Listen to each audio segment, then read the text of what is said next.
Hi everyone, my name is Gabby Cotiaho and I'm the third and final speaker for the nature side of this debate. As my partners have asserted throughout these videos, nature is crucial for language development. Without nature, we would not even be able to produce languages. If language was created and not innate, why would our brains have the fundamental processors for language development? If language was not natural, why would species similar to humans be able to communicate? Primates are able to communicate through their own system. If what you believe is that humans are able to speak and communicate with each other through nurture, this is simply untrue when we look back at our early human development. To make this a little more simpler and closely examine it, we can look at the two parts of the brain that are fundamental for language. These parts of the brain are Broca's area and Wernicke's area. Broca's area is found in the frontal lobe of the brain, and it is crucial for processing and communicating with the body for the motor skills that are required for speech. In fact, Broca's area right now is telling my body to move my lips and click my tongue in a certain way just so that I'm able to produce these words. Wernicke's area is found in the temporal lobe, and it is the processor that helps you comprehend these words that Broca's area is helping me speak. Humans are literally born with the fundamental processors that are required for language. This is purely natural. Humans have this, and this is not new brain matter.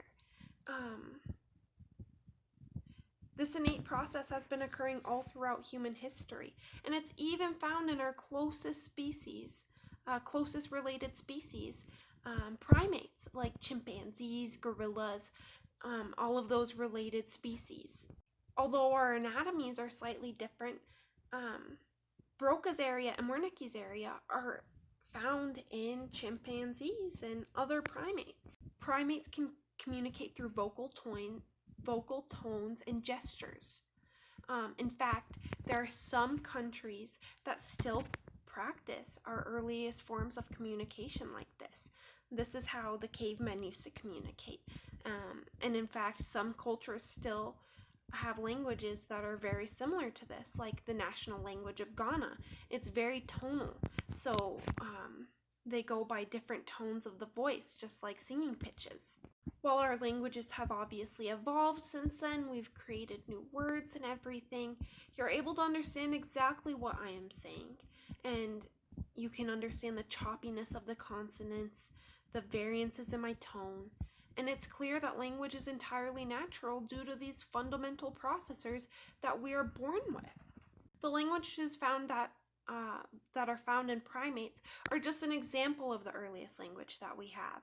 In fact, babies are still using these ways of communicating. Deaf babies still communicate by pounding their fists or crying, and even though they aren't able to hear themselves, they recognize that what they're doing gets their mother's response, and they take this on as a way of communication. They understand the connection between pounding their fists or crying means that their mother will come to them and maybe feed them if that's what they are wanting. The same spots of the brain, Broca's area and Wernicke's area, that are used in normal language development are used in sign language too. This is just a sign that the brain has a lot of neuroplasticity, especially when you're younger, which means that the brain adapts even when the normal course of nature is thrown off by being born deaf or anything like that. And if it weren't for these useful tools, we would not even be able to speak. There would not be any different languages. There would probably not be language at all. Chomsky and Plato were right that language is innate. It is a pre-born mechanism. And it is this pre-born mechanism that helps us be able to do the simplest forms of communication. We are literally born with the parts of the engine that drives our language. If it weren't for nature, we could all be walking around like blind gorillas, pounding on our chests and not even being able to understand what the other person is trying to communicate.